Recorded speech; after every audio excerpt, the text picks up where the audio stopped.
Tarde te glorificamos y te ensalzamos por tu Hijo Jesucristo, porque Él es el beso de tu boca, porque Él es tu ternura manifestada para cada uno con nosotros.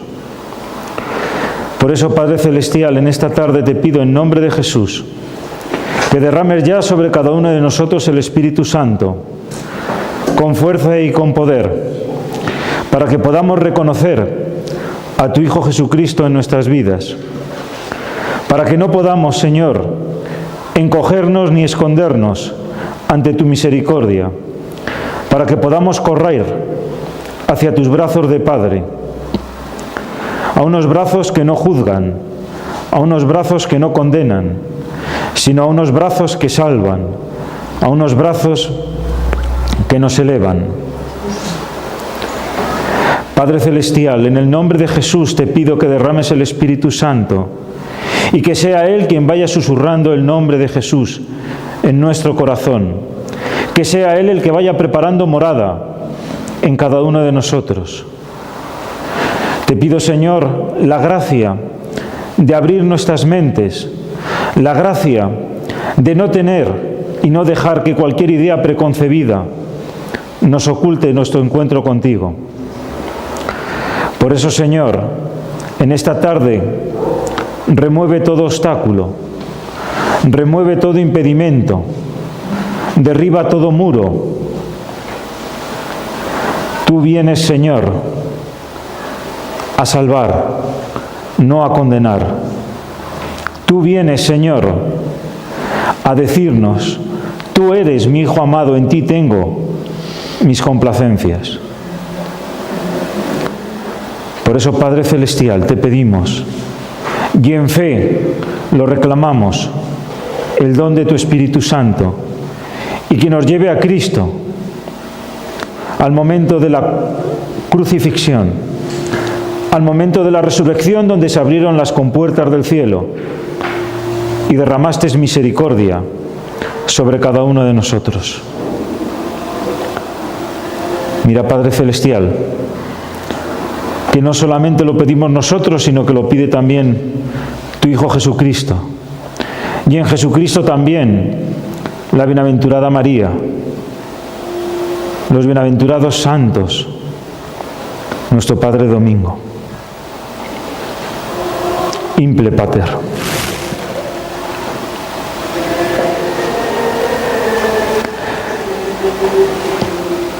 Bien, queridos hermanos, algunos no estabais antes. Bienvenidos a un seminario de vida en el Espíritu. Y cuando hablamos de un seminario de vida en el Espíritu, y antes de empezar propiamente con el mismo, sencillamente os quiero transmitir una realidad. No has venido por casualidad. El Señor te ha invitado a que apartes un poco de tu tiempo durante 7 semanas sencillamente para encontrarte con Él. Se os han repartido unos cuadernillos y un folio.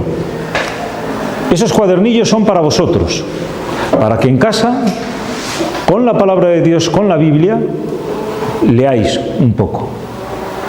Y se os ha repartido también un folio, que es simplemente la secuencia del Espíritu Santo y un himno de alabanza, como un medio, como un instrumento, para que en este tiempo os encontréis con el Señor. Es un elemento para facilitaros. Dejad encontraros con el Señor.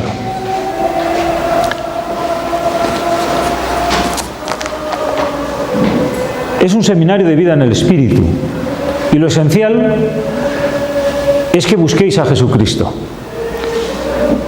Nadie está, digamos, compelido, obligado.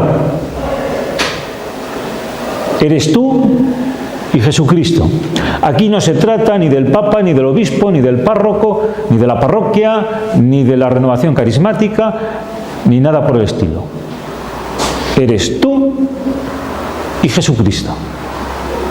Por eso, si después de este tiempo te has encontrado con el Señor, es un tiempo de gracia y es un tiempo de bendición. Y da igual donde estés, da igual donde te ubiques, da igual todo, porque habrás comenzado una vida nueva, como nos dirán después en el testimonio. Pero para encontrarnos con Jesús necesitamos partir primero de su palabra. Así pues, si nos vamos a la carta de los Romanos 5, 6, 11, esto nos dice el Señor: porque Cristo, cuando aún éramos débiles a su tiempo, murió por los impíos. Ciertamente apenas morirá alguno por un justo. Con todo, pudiera ser que alguno osara morir por un bueno. Mas Dios muestra su amor para con nosotros en que, siendo aún pecadores, Cristo murió por nosotros. Pues mucho más, estando ya justificados en su sangre, por él seremos salvos de la ira. Porque si siendo enemigos fuimos reconciliados con Dios por la muerte de su Hijo, mucho más, estando reconciliados, seremos salvos por su vida. Y no solo esto, sino que también nos gloriamos en Dios por el Señor nuestro Jesucristo, por quien hemos recibido ahora la reconciliación. Palabra de Dios. ¿Y sabéis por qué decimos palabra de Dios? Porque esto se cumple hoy en tu vida. ¿Os lo creéis? ¿Creéis que ya habéis sido justificados? ¿Creéis que habéis sido ya salvos? ¿Creéis que ya no hay pecado? ¿Creéis que no sois objeto de ira? En definitiva, ¿creéis que Dios os ama? Y cuando hablamos de esto, es una pregunta muy esencial. Y es una pregunta que uno tiene que responder en su conciencia. Por eso os decía antes, esto no va ni del Papa, ni del Obispo, ni de la Iglesia, ni de la parroquia, ni de la renovación carismática. Esto va de tu vida. Y va de tu vida con Jesucristo. Y por eso celebramos este seminario, para apartarnos un tiempo y para abrir nuestra mente y decir: Señor, quiero encontrarme contigo. Cada cual lo puede hacer a su forma, cada cual lo va a hacer a su manera, y cada cual tiene una historia. Yo hace mucho tiempo al Señor le cogí de la pechera y le dije: Señor, manifiéstate en mi vida, si de verdad existes, porque si no, me marcho. Y alguno podrá decir: ¿y por qué te marchas? Pues muy sencillo.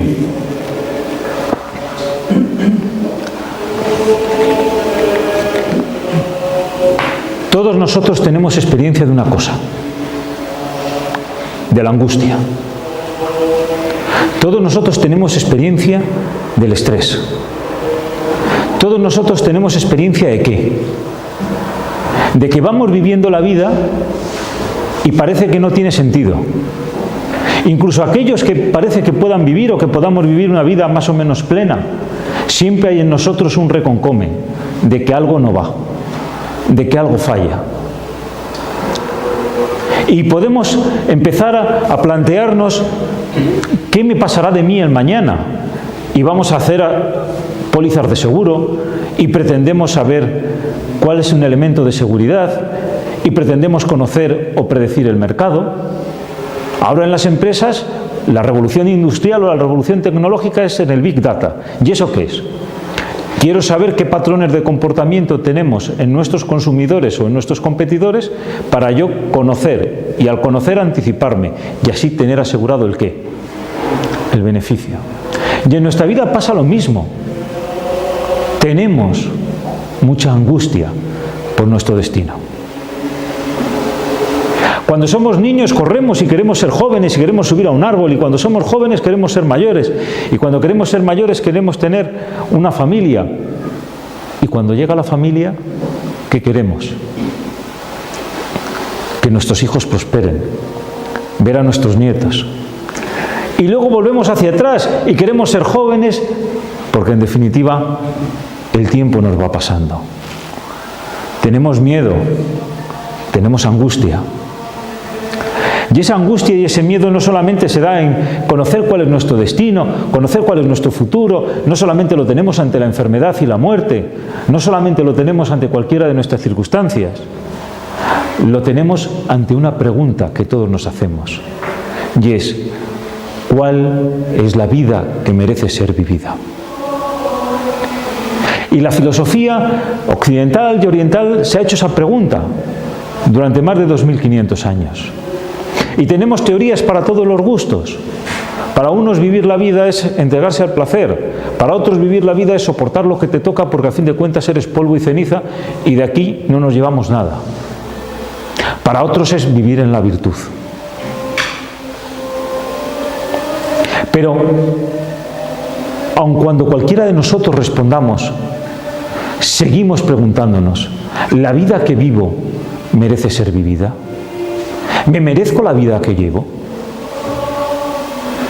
Y alguno podrá pensar: bueno, yo soy gente de orden, yo soy gente de bien, yo no robo, yo no mato, yo he educado a mis hijos y tengo el orgullo de mis hijos y de mis nietos. Entonces, ¿qué me falta? ¿Por qué tengo esa insatisfacción? ¿Por qué me angustio? Como dice el Salmo: ¿por qué te turbas, alma mía? Esto nos hace preguntarnos muchas veces: ¿qué hay de nosotros en nuestra vida que está tan desajustado, que hace que seamos un culo de mal asiento, hablando pronto, claro y mal? ¿Qué hace que nosotros, incluso pretendiendo conocer a Jesús, tengamos miedo? Cada vez que pretendamos acercarnos a Él, tengamos pavor. Y esto no es gratuito. Mirad, vivimos en lo que se llama la sociedad del rendimiento. Y en la sociedad del rendimiento, ¿sabéis lo que nos han metido en la cabeza? Que tú y yo somos un producto. Un producto que se tiene que vender y que tiene que ser vendido. Y que como producto que tú eres, tanto vales, tanto rindes. Como producto que eres, tanto vales según tienes tu posicionamiento en tu mercado. Tanto vales según los amigos que tengas. Y en ese rendimiento tú tienes que ser perfecto, llamado a la excelencia. Y en ese ser producto no solamente tienes que estar llamado a la excelencia, sino que además se llega al elemento de que si tú no encajas en el producto, es tu problema. Los directores de recursos humanos hablan ahora de que todos tenemos un capital erótico. Y el capital erótico es que tú tienes que gustar, que tú tienes que seducir. ¿Os habéis preguntado por qué de un tiempo a esta parte tenemos gurús y chamanes que dicen: tú tienes un potencial, lo tienes que explotar? Tú tienes un tesoro, tú tienes un secreto. Es una forma de esclavitud. ¿Por qué? Porque estás generando un ídolo que no existe. Te están haciendo ser quien tú no eres. Alguno podrá decir: bueno, eso suena a teoría. No, eso ocurre en mi vida. ¿Sabéis la culpabilidad que genera cuando el que aquí habla tenía 180 kilos hace un año y estaba apestado de la sociedad? Y da igual que uno sea premio extraordinario de licenciatura, da igual que uno sea un profesional competente. No tienes capital erótico. Tú no eres un producto. Tú eres un ser vomitivo y desechable para la sociedad, porque no eres un producto vendible. Y a veces cuando vamos a nuestra vida de fe, ¿no tenéis la sensación de que nos pasa lo mismo? ¿No tenéis la sensación de que se nos ponen albarda sobre albarda y peso sobre peso, diciendo, llega una excelencia que nunca llega? Que siempre nos rompemos, que siempre tenemos un peso encima de los hombros. Y de verdad nuestra vida con el Señor es esta. De verdad, yo me tengo que relacionar con Jesucristo pensando en que me va a exigir una excelencia, un yo que no soy yo. De verdad, creemos que esto es así. Porque cuando nos topamos con nuestra realidad, vemos que eso no llega nunca. Y nos rompemos. Y luego sí, que venga algún gracioso diciendo y citando la carta de Juan que Dios es amor. Que lo siguiente es con la mano abierta. ¿De verdad es así? La palabra de Dios nos lo ha dicho hoy de una manera muy clara. Y nos lo dice también ahora. Mis caminos no son vuestros caminos, dice el Señor. Y lo que nosotros muchas veces vamos buscando como lo bueno, lo perfecto, lo excelente, a Dios, permitidme la expresión, le importa un colín. Le importa un colín. Y nosotros nos hemos emperrado en que tenemos que presentarnos a Dios con agradecimiento y méritos de obras. Y hay que ser buenecitos. Yo recuerdo una enseñanza que me dieron de pequeñito, que me ha perseguido toda la vida, de un mendigo en la zona de Pancorbo, que al parecer, cuando no tenía con qué comer, en el desfiladero iba a la ermita y sacaba con un palo y una brea las monedas que echaban los conductores. Y cuando le encontraron muerto, hallaron un cuadernito con un debe y un haber. Y en el final del cuadernito había saldo cero. Estoy en paz con la Virgen. Había devuelto todo. Y te decían, qué bueno es estar en paz con Dios. Qué bueno es no deberle nada. ¿De verdad? ¿De verdad tenemos un contable encima? ¿Y de verdad luego nos tenemos que creer que Dios sea amor? ¿Dónde está aquí el truco? ¿Dónde está aquí la quiebra? La quiebra está, si me permitís la expresión, en que nos hemos desenfocado. Y nos hemos desenfocado en una cuestión muy importante. Y ha sido la que ha dicho la palabra. Dios nos ama porque somos pecado. Alguno o algunos, si oís esto, o si vemos esto, automáticamente se nos rompe la cabeza. ¿Eso significa que yo soy malo? Que no. Que eres pecado, te ha dicho la palabra. ¿Y qué significa ser pecado? Significa que nosotros en nuestra debilidad muchas veces damos la espalda a Dios. Y esa es nuestra pobreza, nuestra mayor y única pobreza.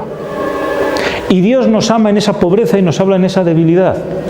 Por lo tanto, lo importante en nuestra vida no gira en torno al pecado.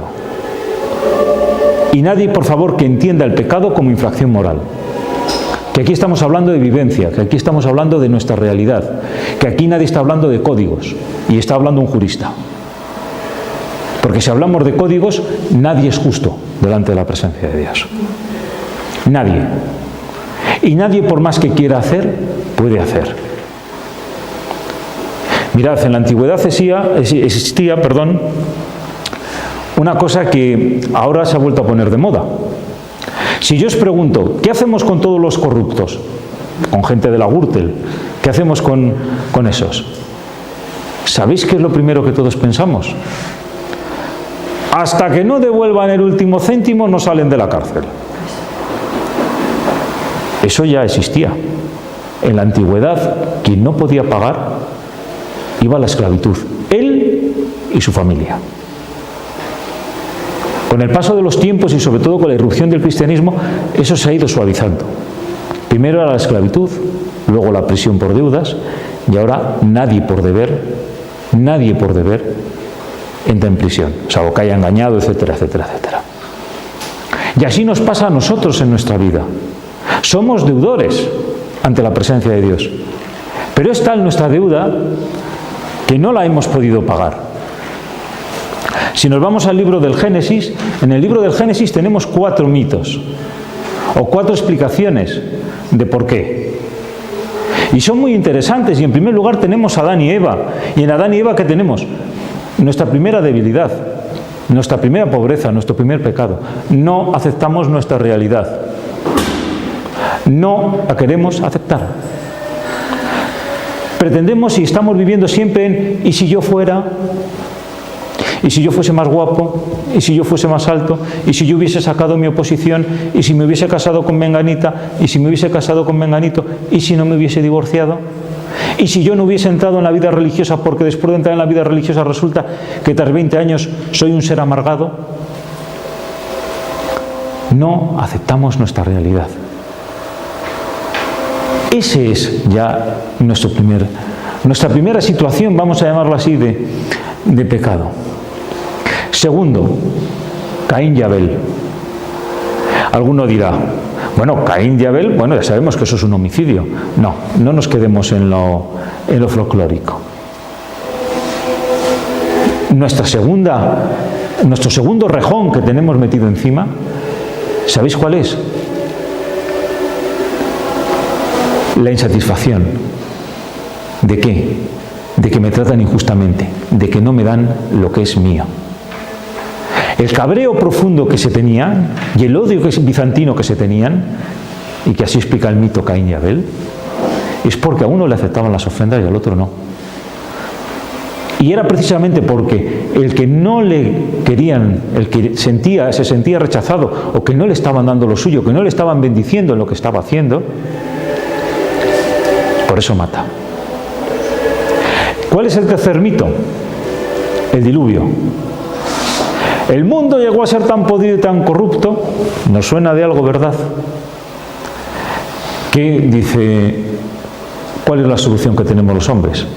A cuchillo todos. Y si leéis los capítulos 6, 7 y 8 del Génesis, Dios en su corazón nos dice el mito que cede. Y dice, no dejaré vida encima de la tierra. Pero salva a Noé y a su familia. ¿Qué nos queremos decir con ese mito? Que muchas veces aprisionamos la verdad en la injusticia. Desde el punto de vista social, desde el punto de vista personal, etc.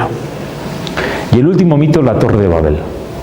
Es nuestro orgullo y nuestra autosuficiencia. Yo que sé hacer ya ladrillos, vamos a hacer una torre que llega al cielo. O lo que es lo mismo en tu vida.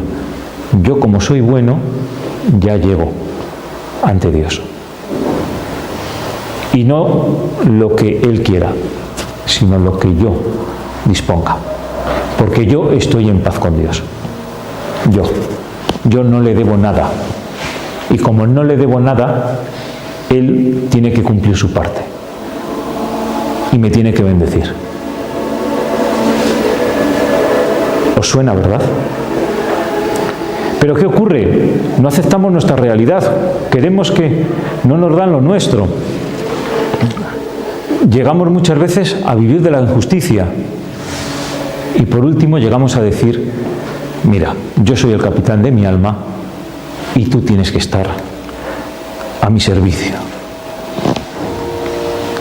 Mirad.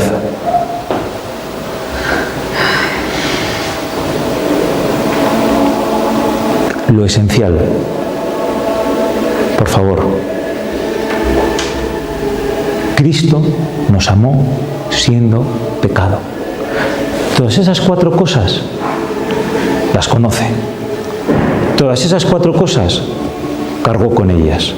Todas esas 4 cosas, os digo un secreto, rían, están canceladas, la cuenta está pagada. El centro de tu vida no es tu pecado, Ya estás en paz con Dios porque Cristo ha pagado. El centro de tu vida no es el pecado. Ya ha pagado. ¿Y cuál es ahora? Estamos escuchando de fondo la música de la misión. Si recordáis, en la imagen de la misión hay un momento en el cual, subiendo una cascada, y aquel que iba a ser el novicio jesuita iba detrás con el fajo de la armadura y no podía subir. ¿Y qué hacen? De un tajo le cortan el petate y la armadura cae al fondo del mar, cae al fondo del Amazonas. Eso es lo que ha hecho Cristo con cada uno de nosotros. Cogió nuestra carga y la arrojó al fondo del mar. Y por eso es importante que en estos días, cojáis, iba a decir, por la pechera a Jesucristo y le digáis: manifiéstate en mi vida, que sé que tú me quieres, que sé que tú me amas. Sí, pero es que mira mi divorcio, mira mi depresión, mira mi enfermedad. Precisamente por tu divorcio, por tu depresión y por tu enfermedad. En mi vida, el Señor me ha ido hablando muchas veces. La última fue hace un año con la operación. Y cuando el Señor te habla y te dice: da igual, te quiero como eres. Me da igual tu lista de pecados, que no son tuyos, que son míos, que he pagado por ellos. Me da igual lo que tú pienses, simplemente déjame estar. El Señor ha pagado. Cristo ha pagado, ¿por qué? Porque nosotros, insisto, porque nosotros no podíamos pagar. Yo, como letrado, tengo que ver, por desgracia, quiebras de familias. Pensad ahora cada uno de vosotros, y os pongo un ejemplo real. ¿Qué pasaría en vuestra vida si os dicen que tenéis que pagar 3 millones de euros porque tu marido ha avalado una deuda o tu esposa ha avalado una deuda con un poder, sin decirte nada?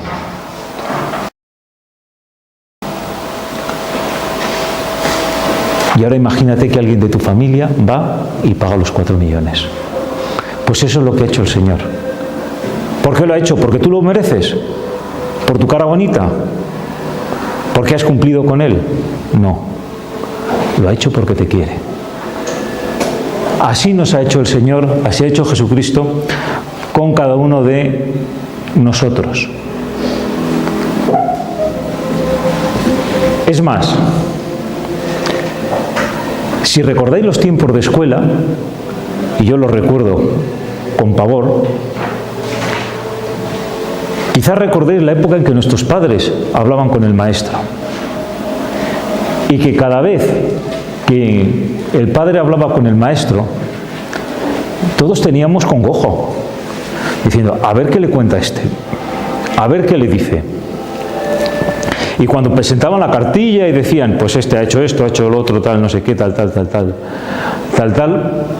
a veces con el cabreo numantino del padre, o de la madre, o de ambos a la vez, ¿no os ha pasado a vosotros que vuestros padres o vosotros mismos siendo padres, al final habéis dicho: pero el chico es bueno, ¿no?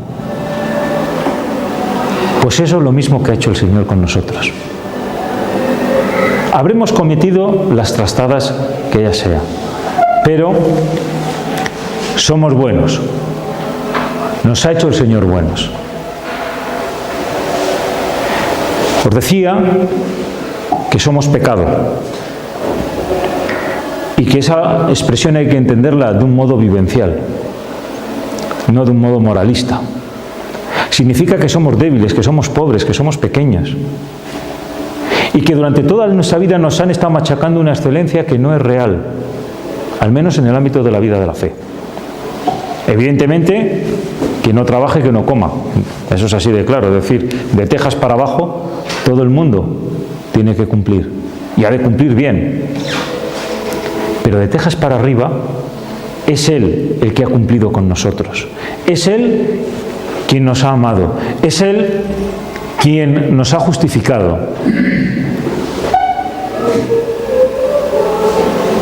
Dice la Escritura, en otra parte de las cartas de San Pablo, que Dios, mejor dicho, que Jesucristo se hizo pecado por cada uno de nosotros. Y el hacerse pecado significa que ha asumido tu historia. ¿Cómo es? ¿Cómo está? Nada más.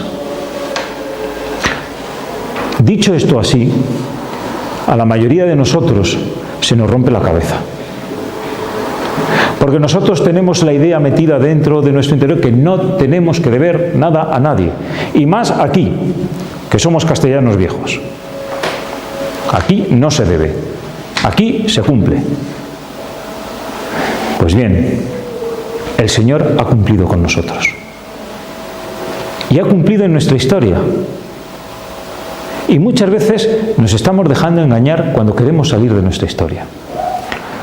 Pedro Reyero, un dominico, durante muchos años en la Renovación Carismática, predicaba y decía que todo lo que no es encarnación es frivolidad.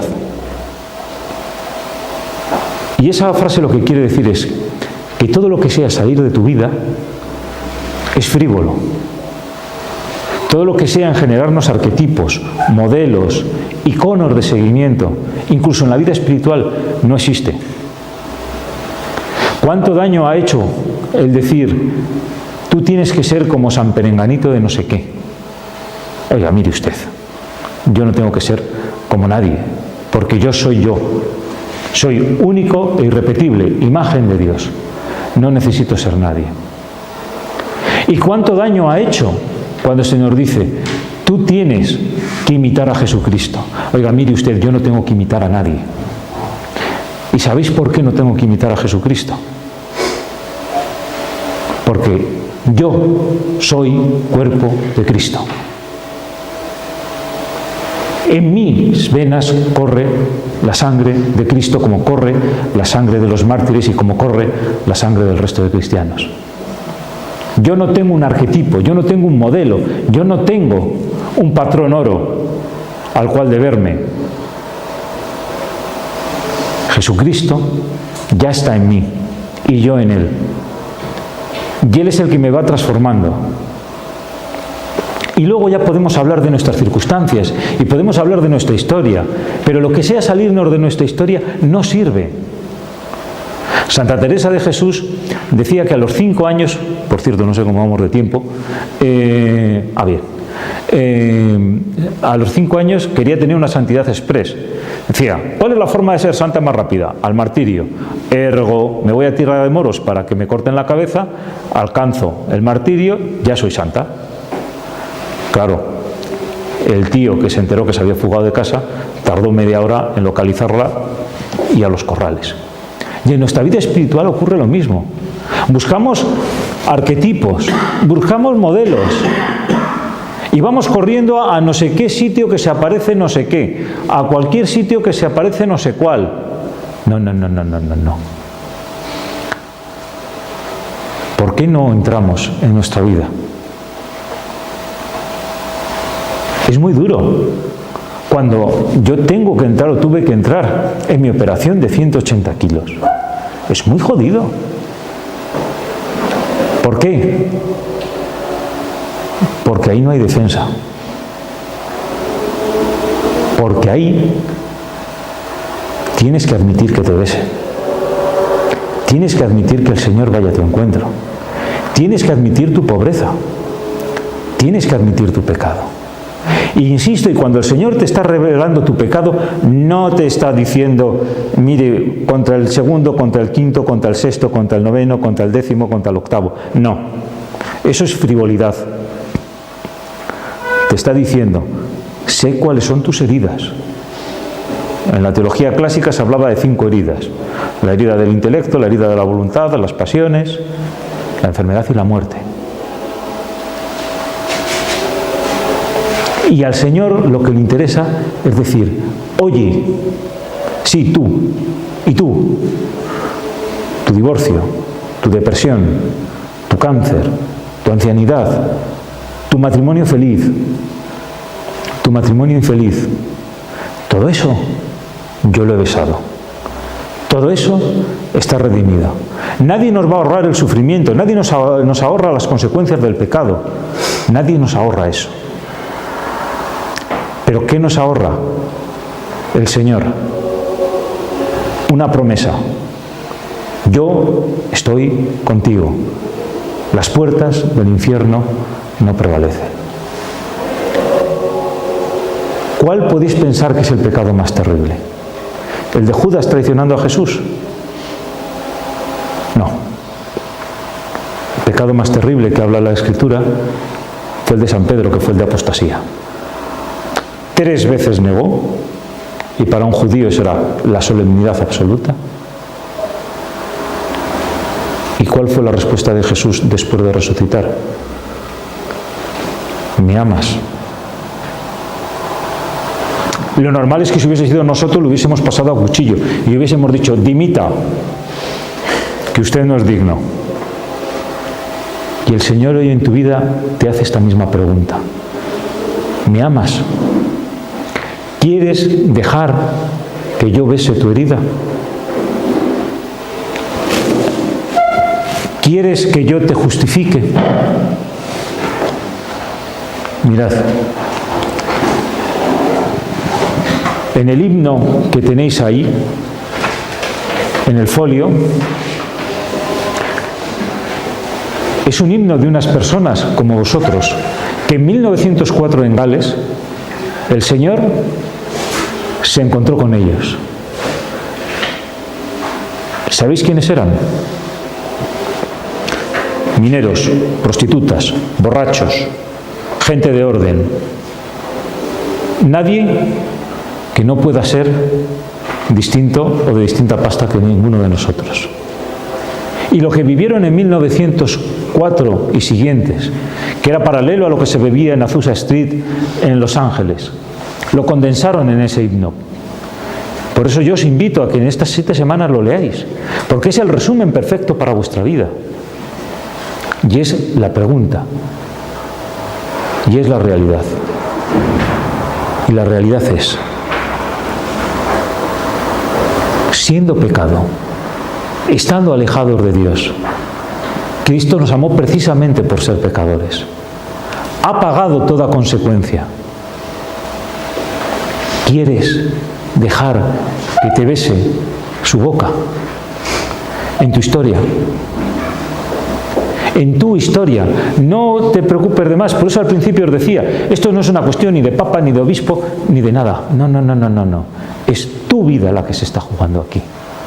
Y no se está jugando en que hay una lista que cumplimentar. No se está jugando en que tú y yo tengamos que hacer no sé qué liturgias, o hacer no sé qué ritos, o hacer no sé qué comportamientos para hacernos acreedores o merecedores de algo. No. Él lo ha hecho primero. Y lo ha hecho en tu vida. Y lo está haciendo en tu vida. La cuestión es ahora muy sencilla. ¿Quieres dejar que te bese? ¿Quieres dejar que te cuide? Mirad, cuando yo estaba en el hospital, hay un momento de la operación bastante terrible en esta de reducción de estómago. Y el momento terrible para mí fue cuando me subieron de la UBI, llegar al momento de la humillación máxima. ¿Y cuál es la humillación máxima? Pues que se tiene que comprobar que los esfínteres funcionan.